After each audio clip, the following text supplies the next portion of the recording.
534 744 candidats ont composé aujourd'hui lors des épreuves du CEPE. Les résultats sont attendus le 16 juin prochain. La saison des pluies s'annonce difficile, 35% de précipitations de plus que l'année dernière. Selon la Sodexam, 447 millions de francs CFA avaient été débloqués l'année dernière pour faire face à la forte pluie et aux dégâts qu'elle cause. Et puis le 5 juin 1967, l'aviation israélienne ouvrait les hostilités en bombardant 19 bases aériennes égyptiennes. En moins de 6 jours, Israël annexait le secteur oriental de Jérusalem, occupait le Golan, le Sinaï, la bande de Gaza et la Cisjordanie.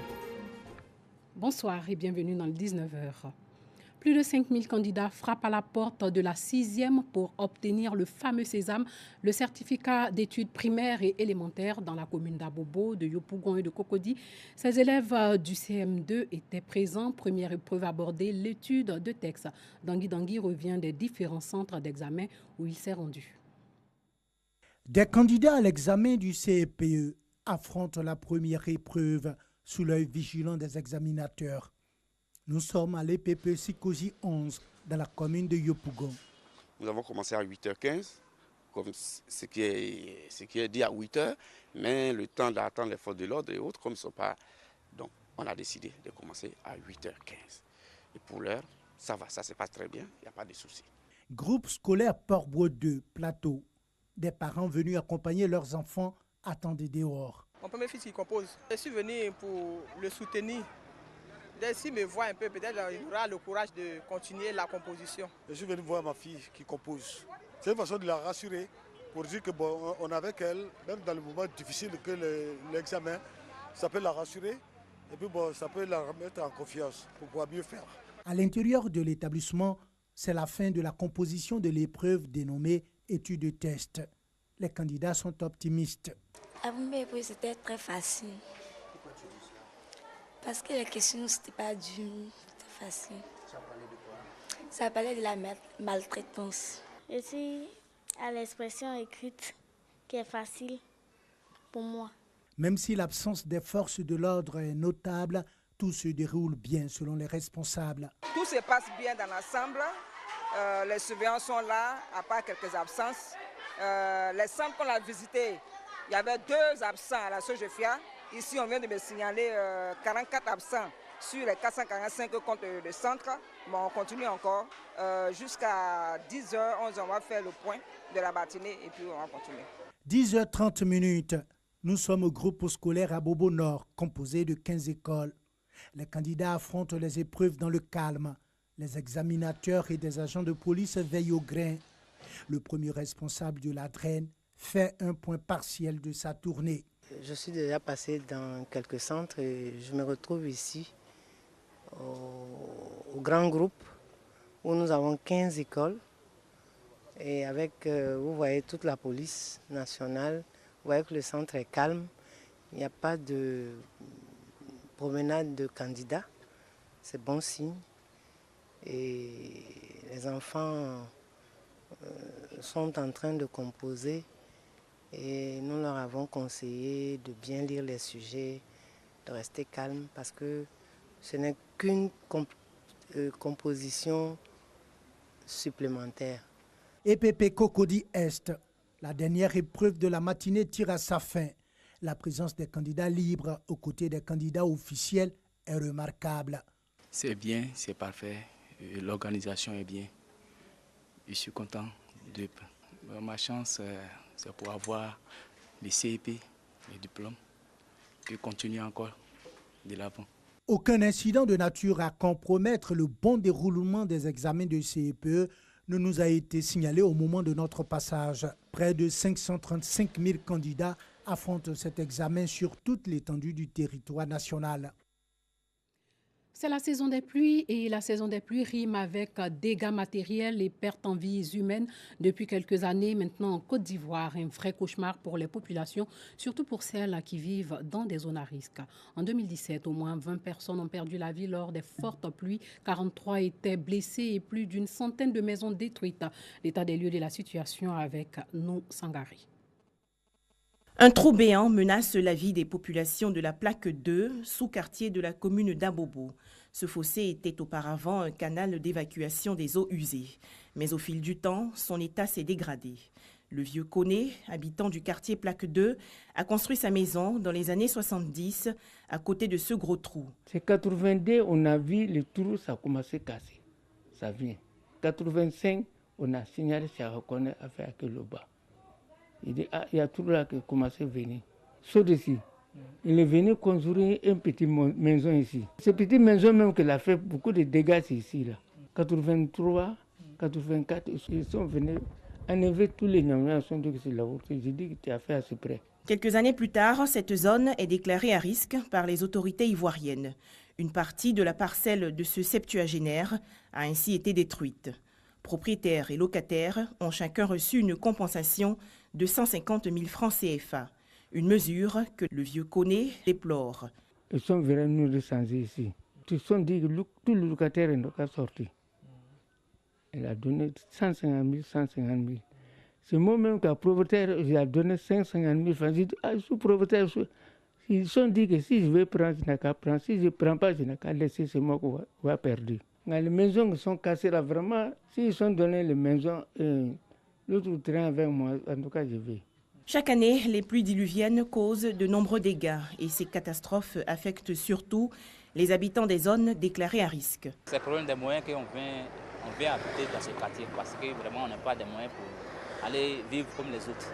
Où on fait nos activités là, c'est un peu proche d'ici, donc vraiment ça nous permet de se lever très tôt le matin pour partir et puis ça nous permet aussi les transports aussi.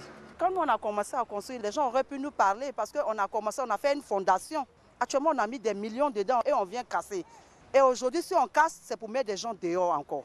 Si tu es payé à 40 000, que tu vis dans ces bas-fonds-là, tu ne peux pas aller louer une maison à boire 25 000.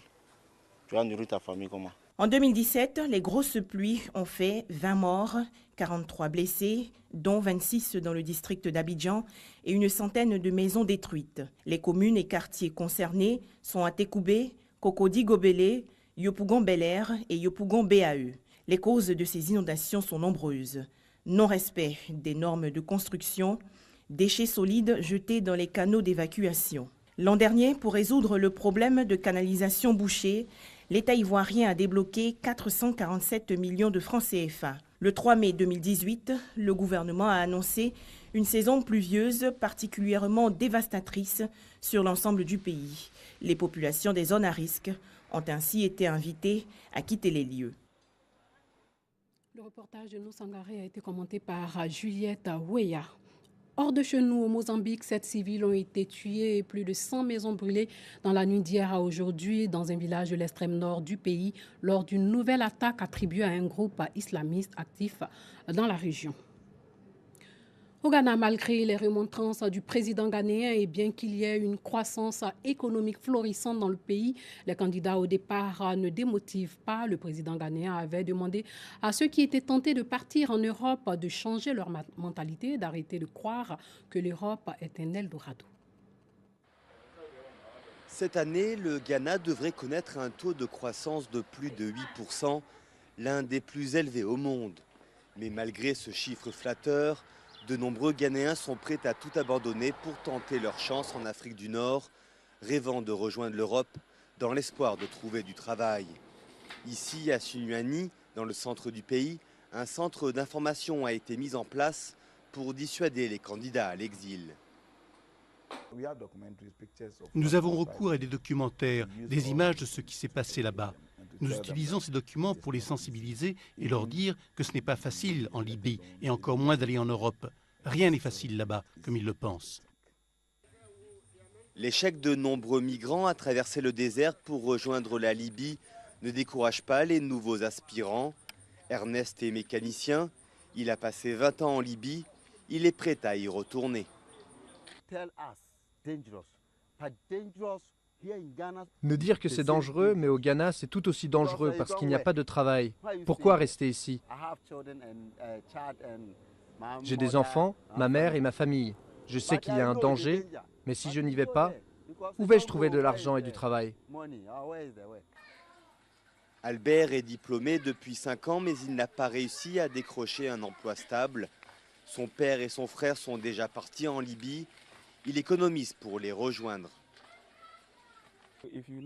Si vous savez que vous venez d'un milieu pauvre, la seule chose que vous pouvez faire, c'est aller en Europe pour changer de famille et de vie, à condition seulement de ne pas se faire tuer ou de se noyer en mer.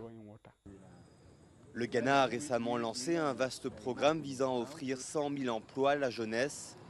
Comme beaucoup de ses amis, Bismarck a déjà postulé.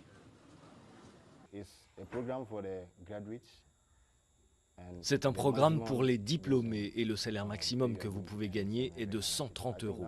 Je pense que c'est la meilleure approche pour soutenir les chômeurs au Ghana pendant un certain temps. Le président ghanéen a déclaré vouloir prouver au monde que le Ghana et l'Afrique peuvent se développer sans aide extérieure. Il devra avant tout convaincre ses concitoyens de croire en l'avenir de leur pays. 11 personnes ont été tuées et 9 autres blessées dans une explosion dans une mine de fer dans le nord-est de la Chine. 25 autres personnes se sont retrouvées piégées à la suite de la déflagration à l'intérieur de la mine. Le 5 juin 1967, l'État hébreu lance une offensive terrestre et aérienne contre l'Égypte dans le Sinaï. Les forces jordaniennes entrent dans le conflit et bombardent à Jérusalem-Ouest, croyant que les Israéliens plieraient face à la puissance du grand voisin arabe au sud. Il n'en est rien. Les 3/4 de l'aviation égyptienne sont détruits lors d'une attaque surprise à l'aube. Je vous embarque avec nous pour faire un tour dans le passé. En imposant la fermeture du détroit de Tiran, entre le golfe d'Aqaba et la mer Rouge, l'Égypte bloque la voie d'accès au port israélien d'Eilat. Auparavant, Nasser ordonne à ses hommes de réoccuper le Sinaï, zone démilitarisée depuis 10 ans, et exige le départ de la force internationale qui y est déployée. Une euphorie anti-israélienne gagne vite le monde arabe. Le chef d'état-major israélien, le général Isaac Rabin, futur Premier ministre, explique au Conseil des ministres que le pays n'a pas le choix. Il faut attaquer sans attendre pour ne pas être balayé. Le Premier ministre Lévi Eshkol, qui cherchait à s'assurer d'un soutien international, se laisse convaincre. La supériorité militaire, la finesse stratégique, la rétention d'informations afin de tromper l'ennemi, la qualité du renseignement technique et humain, tout cela explique comment une guerre peu désirée se transforme en triomphe. L'État juif jette par surprise le 5 juin 1967 son avion au devant des forces égyptiennes. Après avoir détruit 410 avions égyptiens, l'armée de terre israélienne s'enfonçait dans le Sinaï.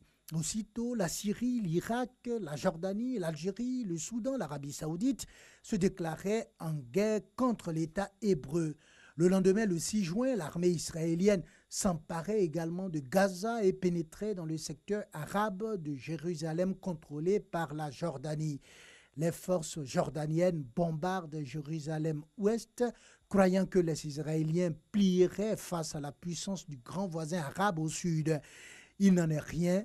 Le 6 juin, l'armée israélienne encercle Jérusalem-Est avant de pénétrer dans la vieille ville le lendemain avec une facilité déconcertante. L'ONU demandait alors un cessez-le-feu immédiat. Le 7, la Jordanie vaincue acceptait ce cessez-le-feu. L'Égypte faisait de même le 8 et la Syrie le 10. Ce conflit qui avait fait en 6 jours près de 17 000 morts, dont 10 000 Égyptiens, plus de 6 000 Jordaniens et près de 700 Israéliens, avait permis à l'État hébreu de s'emparer de la Cisjordanie et de Jérusalem-Est, tenue par la Jordanie, de la bande de Gaza et de la péninsule du Sinaï, prise à l'Égypte, et du plateau du Golan syrien. La guerre des 6 jours est une grande victoire militaire d'Israël sur tous ses voisins arabes. C'est tout pour ce soir. Portez-vous bien.